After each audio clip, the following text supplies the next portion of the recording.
صباح الخير. عناوين اليوم: تويتر توافق على تسليم بيانات الحسابات المزيفة لإيلون ماسك، وماكدونالدز تنضم إلى ورك بليس من ميتا، وآخر خبر معنا لليوم: تيك توك يضيف ميزة إيقاف التمرير اللانهائي. يا أهلا وسهلا فيكم ببرنامجكم تك بالعربي، معكم أنا هالة بسام.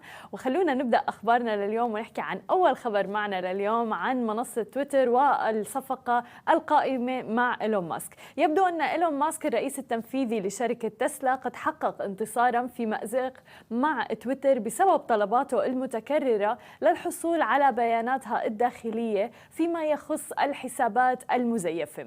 وافق عملاق وسائل التواصل الاجتماعي على تسليم مجموعة من البيانات بتضم أكثر من 500 مليون تغريدة يتم نشرها كل يوم. وبالإضافة إلى ذلك، في الشهر الماضي قال إيلون ماسك في صفقته البالغة 44 مليار دولار للاستحواذ على تويتر رح يتم تعليقها مؤقتا، لأنه عم ينتظر تفاصيل تدعم التقدير الداخلي لتويتر بأنه الحسابات المزيفة أو البوتس بتشكل أقل من 5% من مستخدمي المنصة. وردا على ذلك، قال الرئيس التنفيذي لشركة تويتر أنه إجراء مراجعة خارجية لتحديد النسبة رح يكون صعبا جدا نظرا للحاجة الماسة لاستخدام كل من المعلومات العامة والخاصة. وفي الربع الأول من عام 2022 تحديدا نمت قاعدة المستخدمين الناشطين يوميا في تويتر بنسبة 15.9% في أساس سنوي لتصل إلى 229 مليون مستخدم، بما في ذلك 39.6 مليون مستخدم نشط يوميا تحديدا في الولايات المتحدة الأمريكية، و188.4 مليون مستخدم نشط يوميا دوليا. بينما عم بيعتقد الملياردير إيلون ماسك أنه 20% على الأقل من مستخدمي تويتر هم حسابات مزيفة. كما أعرب أيضا عن استعداده لإعادة التفاوض بشأن الصفقة بسعر أقل بيتناسب مع النسبة المئوية الإجمالية. وهدد إيلون ماسك أيضا يوم الاثنين تحديدا بالانسحاب من الصفقة بعد اتهام الشركة بخرق التزاماتها بموجب اتفاق الاندماج. الصفقة اللي أجازت مؤخرا مراجعة مكافحة الاحتكار في الولايات المتحدة الأمريكية رح تجعل تويتر خاصا عند 54.20 دولار للسهم الواحد، ومن المتوقع أن يتم إغلاق هذه الصفقة في نهاية عام 2022. وأكيد نحن رح نواكبكم بآخر المستجدات المتعلقة بهذا الموضوع أول بأول على سماشي تي. أما إذا بدنا ننتقل إلى منصة تواصل اجتماعي أخرى، ولكن نحكي عن الشركة الأم وهي شركة ميتا، الآن هناك تعاون جديد ومميز جدا بين ميتا وماكدونالدز. الآن عم تنضم ماكدونالدز إلى منصة ورك بليس من الشركة الأم ميتا. واللي ما بيعرف ما هي منصة ورك بليس، هي أداة برمجية تم تطويرها بواسطة ميتا بلاتفورمز، واللي بدورها بتسهل العمل الجماعي عبر الإنترنت، أيضا المراسلة الفورية بين الموظفين ومؤتمرات الفيديو ومشاركة الأخبار. أيضا الصفقة عبارة عن اتفاقية عالمية، ولكن رح يتم تشغيل الشركة على نموذج الفرانشايز. ومن اللافت أيضا أنه ماكدونالدز في جميع أنحاء العالم عم بتوظف ما يقرب تقريبا من 2 شخص، خلف أيضا والمارت واللي أيضا تستخدم منصة ورك بليس. يعني عدد مستخدمي المنصة النشيطين على منصة ورك بليس رح يرتفع بشكل كبير جدا بعد هذه الاتفاقية تحديدا. وتم الإعلان عنها بصورة مثل ما عم تشوفوا سوا مع من ميتا، ومارك زكربيرغ نشر على حسابه على انستغرام صورة له وهو عم يشتغل على اللابتوب، وبجانبه ماكدونالدز، أكل من ماكدونالدز وناجتس وغيرها، للإعلان عن هذه الصفقة بهذه الطريقة الملفتة على مواقع التواصل الاجتماعي.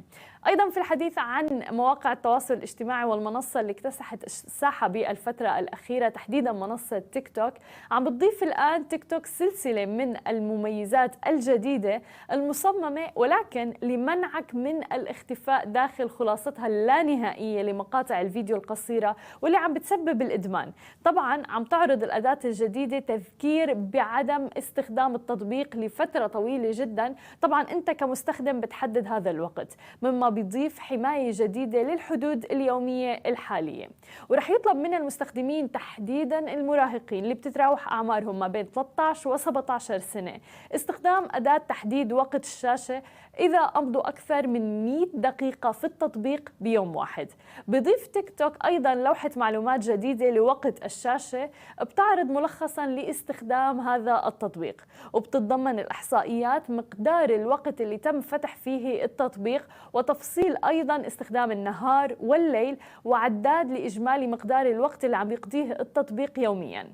بتتبع ميزات تيك توك الجديدة إضافة أدوات مماثلة لتطبيقات أخرى مثل إنستغرام، نتفليكس أيضاً، المصممة لمساعدة المستخدمين على إدارة الوقت اللي بيقضوه فيها. ومثل ما عم نشوف إنه بالفترة الأخيرة فعلاً يعني كلياتنا أدمنا على مواقع التواصل الاجتماعي، وفي طريقة أخرى يعني لما عم نشوف على تيك توك لما بتفتحوا تيك توك بيطلع فيديو ورا فيديو، حتى ممكن الأشخاص أنتم ما بتتابعوهم بالفور يو بيج، وهذا اللي عم بيشكل إدمان عند العديد من الأشخاص على هذه المنصة. فمثل هي الميزة بتساعد لتحديد الوقت وإدارة الوقت على مواقع التواصل الاجتماعي.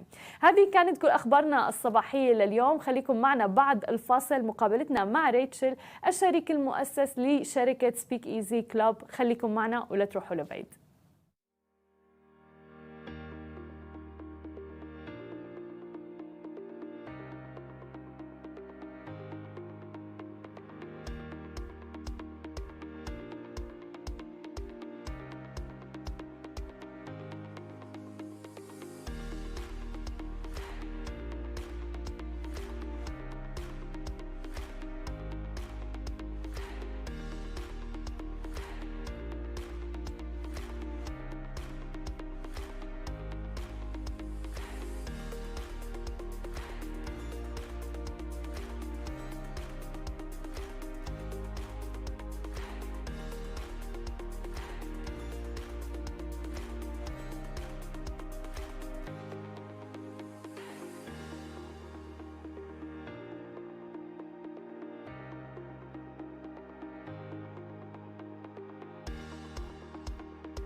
And we're back with our guest, Rachel, co-founder of Speakeasy Club. Thank you so much for being with us, Rachel. Thanks so much for having me on the show, Hala. Tell us more about Speakeasy Club. When did you started? And you have also a co-founder. You have addiction to chocolate as well. That's the main point. I love it how that's your key takeaway from what we're focused on.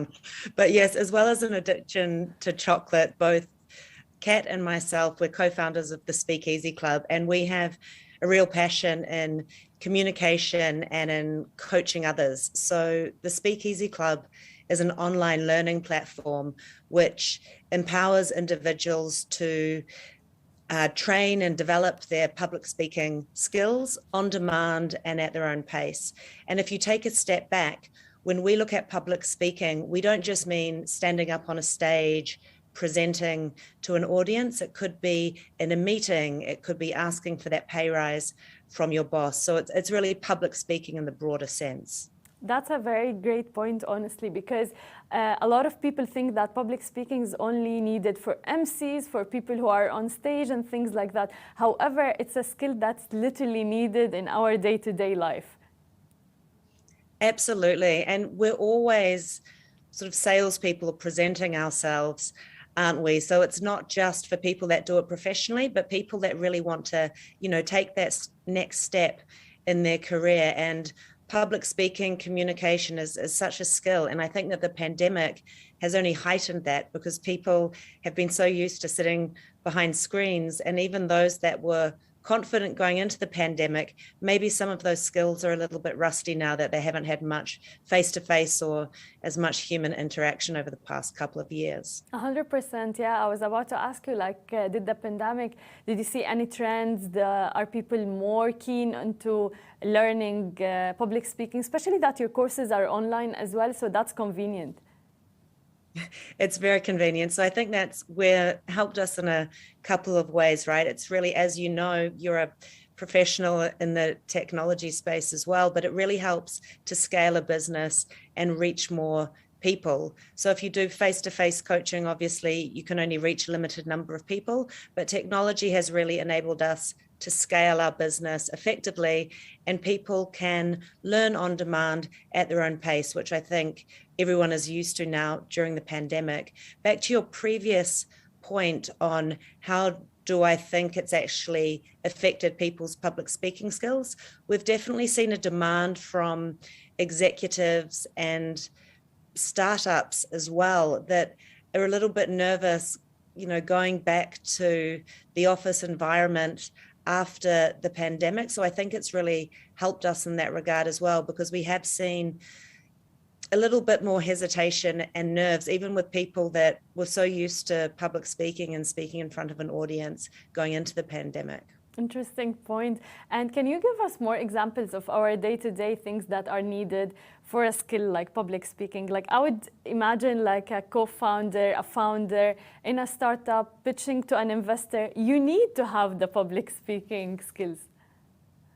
Absolutely. And it's a really great point, Hala, and I think it goes back to a couple of things. It's the actual awareness and understanding of how to present effectively. But I think another thing about having strong public speaking and communication skills is it really helps your confidence.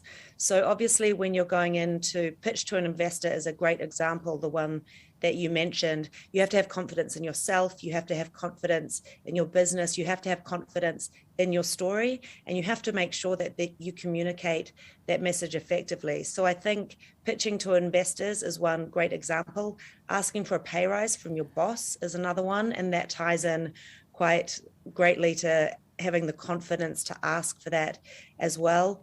Presenting in a meeting, in a boardroom, and then the most obvious one, I guess, being on stage when you're at a live event and being part of a panel or emceeing or giving a presentation.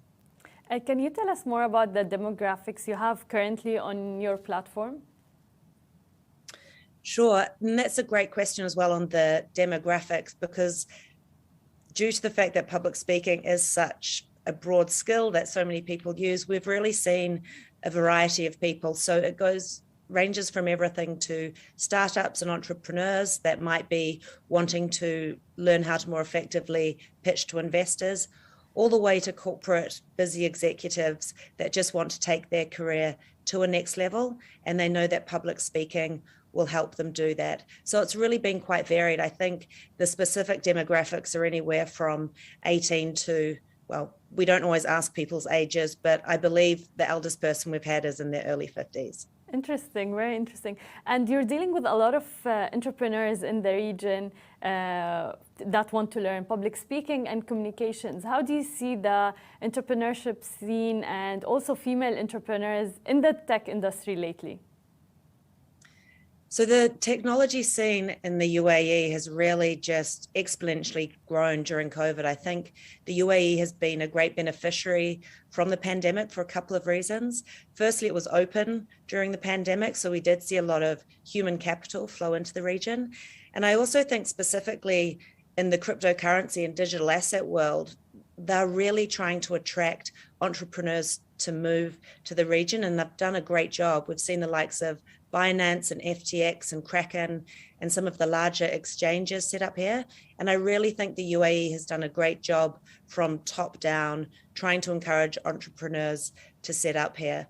And then specifically looking at female entrepreneurs, obviously this is something I'm incredibly passionate about. Both Kat and myself have backgrounds in technology. And just anecdotally, I was actually just hosting a conference in the Bahamas of all places, and there was a panel on DeFi, and all of the panelists were female, and that just made me so happy. We're really seeing more females coming into this space, and I do think that the UAE is really leading the way in terms of encouraging entrepreneurs to set up here. 100%, yeah, exactly. We're seeing a lot of female entrepreneurs in the tech industry, even in the gaming industry, so many industries that maybe, and in the region, it wasn't that popular before.